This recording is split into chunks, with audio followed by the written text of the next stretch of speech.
दोस्तों, अगर मैं ऐसा कहूँ कि भाई आप बिना देखे सटीक निशाना लगाओ, तो क्या आप लगा पाएँगे? आपके हाथों में कितनी भी अच्छी अत्याधुनिक राइफ़ल क्यों ना दे दो, आप बिना देखे कभी भी निशाना नहीं लगाओगे। जबकि आज की जो मॉडर्न टेक्निक है, मॉडर्न दौर है, उसमें तो बिल्कुल भी पॉसिबल नहीं है। और अगर आप पॉसिबल हो भी जाए एक हद तक, यूँ मानिए कि एक हद तक पॉसिबल हो भी जाए, तो वो एक बहुत ही ज़्यादा प्रैक्टिस के बाद संभव हो पाएगा। और उसमें भी ज़रूरी नहीं कि भई निशाना आपका लगे या ना लगे। लेकिन मैं बात करता हूँ आज से 12th सेंचुरी 12वीं सदी में हमारे पृथ्वीराज चौहान, अजमेर के मशहूर पृथ्वीराज चौहान ने ऐसी ही विद्या सीखी थी जिसको कहते हैं शब्द वेदी बाण विद्या। बिना देखे सिर्फ आंखों से आवाज को सुनकर के उसकी तरफ तीर से भेजना, शब्द वेदी बाण विद्या। तो आज की वीडियो में हम इसी पे चर्चा करेंगे। Welcome back.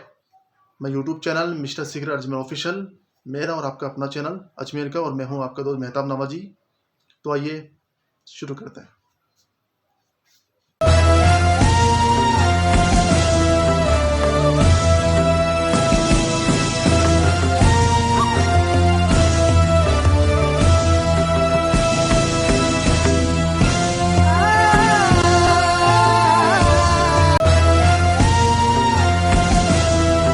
शब्द वेदी बाण विद्या से रिलेटेड इतिहास में कई तरह के ऐसे लोग हैं जो अलग अलग तथ्य बताते हैं। जैसे कि मतलब आचार्य द्रोण के पुत्र अश्वत्थामा, वो आज भी भटक रहे हैं। और उन्होंने पृथ्वीराज चौहान को एक शिवालय में, जहाँ पर पृथ्वीराज चौहान पूजा करने गए थे, वहाँ पे उनकी मुलाकात अश्वत्थामा से हुई है। और उन्होंने शिवालय में पृथ्वीराज चौहान को वरदान दिया था, और उन्हें एक, वो कहते हैं ना कि भाई एक तिलस्म, एक देवी शक्ति के रूप में शब्द वेदी बाण उनको उपहार स्वरूप उनको वरदान दिया था, शब्द वेदी बाण का, अश्वत्थामा ने। एक तथ्य ये भी है इतिहास में। और दूसरा तथ्य ये भी है कि भाई पृथ्वीराज चौहान जब युद्ध जीत रहे थे, क्योंकि उनका एक महाकाव्य है पृथ्वीराज विजय, युद्ध के दौरान कुछ लोगों ने, जो पृथ्वीराज चौहान के बहुत ही खास पहचान वाले थे, उन्होंने उन्हें शब्द वेदी बाण विद्या सिखाई है। लेकिन कुछ टीवी सीरियल ऐसे भी हैं, जैसे कि पृथ्वीराज चौहान है जो स्टार प्लस पे आता था, उसमें भी भीलों के द्वारा शब्द वेदी बाण का जो है पृथ्वीराज चौहान को सिखाना था। और भीलों ने, जो कि एकलव्य के वंशज थे, उन्होंने पृथ्वीराज चौहान की जिद पर उन्हें शब्द वेदी बाण का ज्ञान दिया था। तो आज अलग अलग तथ्य हैं, कम से कम तीन तीन चार चार तथ्य इतिहास में। कौन सा तथ्य सही है, कौन सी बात सही है, आज इसी पे हम डिस्कस करेंगे। तो अभी फिलहाल महाकवि चंद्रवरदाई, जो कि पृथ्वीराज चौहान के बचपन के घनिष्ठ मित्र थे, जो गुरुकुल में उन्हीं के साथ पढ़ते थे, उन्हीं के साथ उन्होंने शब्द वेदी बाण विद्या सीखने के लिए वो भी गए थे। तो उन्हीं के रचयिता एक महाकाव्य है पृथ्वीराज रासो। उसकी कुछ चंद पंक्तियां हैं जिसमें यह जिक्र किया गया कि शब्द वेदी बाण विद्या पृथ्वीराज चौहान को एकलव्य के वंशजों ने सिखाई है, जो कि भील जाति के लोग कहलाते हैं। और वो जगह ही मगध, ठीक है, मगध राज्य साम्राज्य था उस वक्त। मगध साम्राज्य के जंगलों में पृथ्वीराज चौहान को भील जाति के लोगों ने शब्द वेदी बाण विद्या सिखाई। ये बिल्कुल सच इतिहास है और बिल्कुल सटीक जानकारी है। कुछ अलग अलग है, जैसे कि अश्वत्थामा है। और मैं यूं नहीं कहना चाहता कि भाई अश्वत्थामा वाली बात गलत है, ऐसा कुछ नहीं है, वो भी अपने अपने हिसाब से सही होगी। लेकिन महाकाव्य पृथ्वीराज रासो में जैसी बात महाकवि चंद्रवरदाय ने लिखी है, उस अकॉर्डिंग मैं बता रहा हूँ। माफ कीजिएगा। अल्प आयु में जब गुरुकुल के अंदर शिक्षा ग्रहण करने के लिए सभी राजकुमारों ने जो है प्रस्थान किया था, उसमें से हमारे कुंवर पृथ्वीराज चौहान भी थे। और वो मस्ती के मूड में थे। मतलब वो कहते हैं कि जैसे हमारे स्कूल कॉलेजों में आजकल इंटरवल होते हैं, खाना खाने के लिए हम अलग जगह जाके बैठते हैं, फिर उसको खाना खाने के बाद हम बैठते हैं, दोस्तों से गपशप करते हैं। ठीक उसी तरह से पृथ्वीराज चौहान भी गुरुकुल के अंदर एक आरामगाह थी, वहाँ पे बैठे थे। तो वहाँ पर एक पुस्तकालय था, जिसे हम अंग्रेजी में लाइब्रेरी कहते हैं। वहाँ पे एक पुस्तकालय था, तो वहाँ पर वो गए थे अपने दोस्तों के साथ, मतलब घूमने के लिए, ऐसे खेल खेल रहे थे। तो खेलते खेलते वो पुस्तकालय में गए थे, तो वहाँ पे उन्हें एक ग्रंथ मिला। और उस ग्रंथ का नाम क्या है वो मैं आपको बाद में बताऊंगा। एक ग्रंथ मिला जिस पर शब्द वेदी बाण विद्या के बारे में जिक्र था। तो उन्हें इच्छा हुई, पृथ्वीराज चौहान को जानने की इच्छा हुई कि और ये विद्या तो हमें भी सीखनी चाहिए, मैं भी सीखूंगा।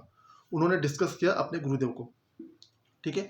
तो गुरुदेव ने कहा कि भाई शब्द वेदी बाण विद्या के बारे में अभी ना तो हम जानते हैं, ना पूरा अजमेर में से लेकर दिल्ली तक कोई इस विद्या के बारे में सटीक जानकारी रखता है, तो इस विद्या को सीखने का जो ख्याल है वो आप छोड़ दो।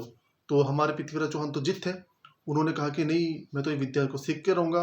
तो वो अपने दोस्तों के साथ, जिसमें महाकवि चंद्रबरदाई भी थे, संजम थे, और कुछ दोस्त और थे गुरुकुल के, उनके साथ वो शब्दवेदी बाण विद्या सीखने के लिए निकल गया। रास्ते में कई तरह के कठिनाइयों से उनका सामना करना पड़ा। उनकी बहादुरी के किस्से पृथ्वीराज विजय जो ग्रंथ है उसमें भी लिखे हुए हैं, और पृथ्वीराज रासों में भी उनके बारे में लिखा हुआ है कि रास्ते में किस तरह से उन पे अटैक हुआ, किस तरह से वो सर्वाइव करते गए और अपने लक्ष्य तक पहुंचे। उसके बाद जो मगध पहुंचे, क्योंकि उस वक्त तो ऐसे कोई जीपीएस तकनीक तो थी नहीं कि भाई हमें गूगल पे सर्च करना है, लोकेशन जारी है तो हमें जाना है। आज जितनी सुविधाएं थी 12वीं सदी में उतनी सुविधाएं बिल्कुल भी नहीं थी। कहानी शुरू होती है 12वीं सदी 12th सेंचुरी में, जो बिल्कुल भी कुछ भी फैसिलिटी नहीं थी। तीर कमान लेकर के पृथ्वीराज चौहान अपने गुरुकुल के मित्रों के साथ शब्द वेदी बाण विद्या सीखने के लिए अजमेर से प्रस्थान कर चुके थे। रास्ते में जैसे जैसे उन्होंने संघर्ष किया, वहां पहुंचे तो उन्हें पता चला कि भाई शब्द वेदी बाण विद्या जो है वो भील जाति के लोगों को बहुत ज़्यादा फेमस है, और इस विद्या की जो सटीक जानकारी है वो भील जाति के लोगों को सबसे ज़्यादा पसंद है। उन्हें ही इस विद्या की जानकारी है। और भील जाति के लोगों में एक लॉ बना हुआ था, एक कानून बना हुआ था कि भी हमारे समुदाय से बाहर इस विद्या की सच्चाई बिल्कुल भी नहीं जाननी चाहिए। हम किसी भी बाहरी व्यक्ति को जो भील नहीं है, विदाउट भील, उसे हम ये विद्या बिल्कुल भी नहीं सिखाएंगे। और ये उनका एक प्रण था, एक मजबूत इरादा था उनका, भील जाति के लोगों का। और जो भील जाति के जो लोग थे जिन्होंने पृथ्वीराज चौहान को ये विद्या सिखाई थी, वो एकलव्य के वंशज थे दोस्तों। जी हाँ, एकलव्य के वंशज, जिन्होंने अपना अंगूठा आचार्य द्रोण को समर्पित कर दिया था। अब एकलव्य कौन था इसके बारे में हम बाद में जिक्र करेंगे, इसके बारे में मैं वीडियो बनाऊंगा, ठीक है। तो अभी हम बात करें हमारे अजमेर के पृथ्वीराज चौहान की, कि उन्होंने विद्या किससे सीखी थी और कहाँ सीखी थी, वो जगह कौन सी थी। तो दोस्तों वो जगह थी मगध। मगध के जंगल थे। अब मगध में कौन से जंगल थे इसके बारे में अभी मतलब ठीक तरह से मालूमात नहीं हुआ है, कहीं पर भी इतना सटीक जानकारी नहीं लिखी कि मगध में किस जगह पे किस एरिया में उन्होंने सीखी थी। लेकिन इतना जरूर पता चला है मगध साम्राज्य के जंगल थे, जहाँ पे सम्राट पृथ्वीराज चौहान को भील जाति के लोगों ने, जो कि एकलव्य के वंशज थे, उन्होंने शब्द वेदी बाण विद्या का ज्ञान दिया था। अब जब वहां पहुंचे भीलों से, तो भीलों के कुछ लोगों से पृथ्वीराज चौहान उनके और उनके मित्रों की मुठभेड़ भी हुई, ठीक है। आप सोच रहे होंगे कि भाई मैं टीवी सीरियल की स्टोरी सुना रहा हूँ, बिल्कुल गलत। टीवी सीरियल की कोई स्टोरी नहीं है ये, कहानी फिल्मों की कोई नहीं है ये कहानी। जैसे जैसे महाकाव्य पृथ्वीराज रासों में लिखी हुई है उसके अकॉर्डिंग मैं आपको बता रहा हूँ, और ये वीडियो के जरिए मैं आपको बता रहा हूँ, व्लॉगिंग के जरिए। तो मुठभेड़ हुई। अब जैसे जैसे भीलों को पता चला कि भाई कुछ क्षत्रिय लड़के आ रहे हैं, और उनमें से एक है राजकुमार, और उसे शब्द वेदी बाण विद्या सीखनी है, तो भील लोग चिंतित हो गए, भैया अब क्या करेंगे, ठीक है। तो उन्होंने अपने एक दो दूत को और भेजा कि भाई उन लड़कों को मना करो और यहाँ से खदेड़ो। तो पृथ्वीराज चौहान जिद्दी थे, उनके दोस्त जरूर उन्हें कन्विंस कर रहे थे कि यहाँ से वापस लौट जाओ, लेकिन पृथ्वीराज चौहान नहीं मानने वाले थे। राजपूती खून है ना भैया, बिल्कुल भी नहीं मानने थे। और उन्होंने कहा कि अगर मैं जाऊँगा तो शब्द वेदी बाण विद्या सीख कर जाऊँगा, वरना यहाँ से मेरी डेड बॉडी ही जाएगी। तो अब जब मौका ऐसा आया कि भाई भीलों के जो मेन गढ़ है वहां तक वो पहुंच गए, कौन, हमारे पृथ्वीराज चौहान अपने साथियों के साथ, ठीक है। तो अब जैसे जैसे उन्हें पता चला कि भाई भील जो लोग हैं वो हर चीज में निपुण है, पारंगत है, तीर चलाने में पारंगत है, तीर उन्हें अच्छी तरह से चलाने आता है, वो भाला फेंकने में माहिर है। तो इन सब को देखते हुए पृथ्वीराज चौहान के जो मित्र थे उन्होंने कदम पीछे हटा लिए, लेकिन पृथ्वीराज चौहान मानने वालों में से नहीं थे। वो उन्हें सब पता था कि भील कितने निपुण है हथियार चलाने में, लेकिन उन्होंने अपनी जान की परवाह किए बगैर वो भीलों की बस्ती में घुस गए। वहाँ पे उनके गुरुजी से मुलाकात हुई, और उन्होंने भी कहा कि हम किसी भी क्षत्रिय इंसान को शब्द वेदी बाण विद्या नहीं सिखाते। शब्द वेदी बाण विद्या सिर्फ हमारे समुदाय में ही सीखी जाती है, और हमारे भीलों में ही सीखी जाती है। भीलों से बाहर दूसरे समुदाय के लोगों को हम ये विद्या नहीं सिखाते। भीलों के सरदार ने ऐसा कहा, किसे, हमारे पृथ्वीराज चौहान को, जो कि अल्पायु में टीनेज उम्र में थे, वो ज्यादा उम्र भी नहीं थी उनकी, वो अल्पायु में थे यानी किशोर अवस्था में थे। उस वक्त उनकी जो उम्र थी वो टीनेज उम्र थी, किशोरावस्था उम्र थी, जब वो पृथ्वीराज चौहान, हमारे जो पृथ्वीराज चौहान है, वो भील जाति के लोगों से भिड़ गए। किसने? कि मुझे तो शब्द वेदी बाण विद्या ही सीखनी है। लेकिन भील जाति के लोगों का एक प्रण था सदियों से कि हम शब्द वेदी बाण विद्या सिर्फ और सिर्फ भील समुदाय के लोगों में ही सिखाते हैं, भील समुदाय के लोगों से बाहर ये विद्या किसी को नहीं सिखाते।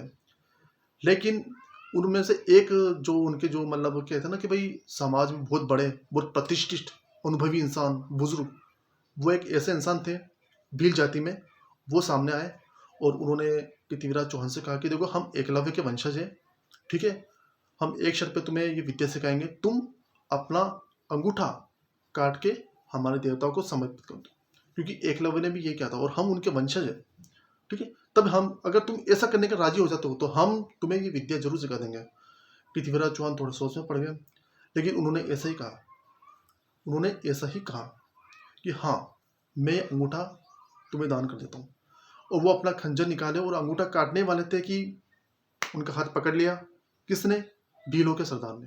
और उन्होंने कहा हम तुमको आजमा रहे थे, लेकिन हमारी एक शर्त है, तुम इस विद्या को किसी दूसरों को नहीं बताओगे और नहीं किसी दूसरों को ये विद्या सिखाओगे। ये विद्या हम तुम्हारे सेल्फ डिफेंस के लिए ही सिखा रहे हैं। तो पृथ्वीराज चौहान मान गए और फिर उसके बाद उन्होंने विद्या सीखी। थोड़ा थोड़ा स्टार्टिंग में उन्हें प्रॉब्लम आई और निशान उनके लगते नहीं थे। बाद में उन्होंने ये विद्या सीखी और आज हमारे अंतिम हिंदू सम्राट माने जाते हैं सम्राट पृथ्वीराज चौहान। और उन्हें ये विद्या पूरी तरह से पारंगत उस विद्या में वो हो गए।